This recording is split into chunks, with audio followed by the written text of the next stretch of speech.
नमस्कार, स्वागत बा आप सबके इन खबर के भोजपुरी चैनल पे।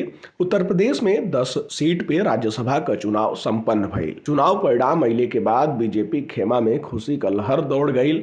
काहे कि बीजेपी द्वारा 8 प्रत्याशी चुनावी मैदान में उतारल गईल रहे और 8 प्रत्याशी उनका जीत गईल। इस जीत के बाद सुधांशु त्रिवेदी काफी गदगद नजर आईने और मीडिया से बातचीत कर समय उनके द्वारा कह दियल गईल कि इस संदेश बाटे और ये संदेश लोकसभा चुनाव पर पड़ रहा बा और उत्तर प्रदेश के 80 का 80 लोकसभा सीट बीजेपी जीती और ये बार जो 400 पार का नारा बाटे तो संकेत मिल गई बा बीजेपी ये बार 400 पार जाई। तनी आप सब भी सुनी कि सुधांशु त्रिवेदी द्वारा का कुछ कहल गई।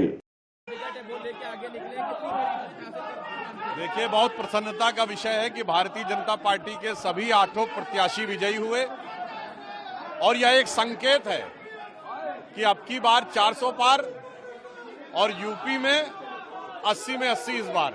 आप सब सुनने के सुधांशु त्रिवेदी द्वारा का कुछ कहल गई बाटे कोना तरीका से सुधांशु त्रिवेदी चुनावी परिणाम यानी कि राज्यसभा के चुनावी परिणाम का संदेश लोकसभा तक जाए के बात कह रहल बाने। खैर ही तब वक्त बताई, लेकिन जौना तरीका से राज्यसभा का चुनाव दिलचस्प तरीका से संपन्न भइल ओकरे बाद बीजेपी खेमा में खुशी का लहर दौड़ गई बाटे और बीजेपी कार्यकर्ता भी नाच गा रहल बाने, झूम रहल बाने। अब देखे के होई कि लोकसभा चुनाव में राज्यसभा चुनाव के नतीजा का प्रभाव कितना पड़ेला और एक संदेश कहाँ तक जाला।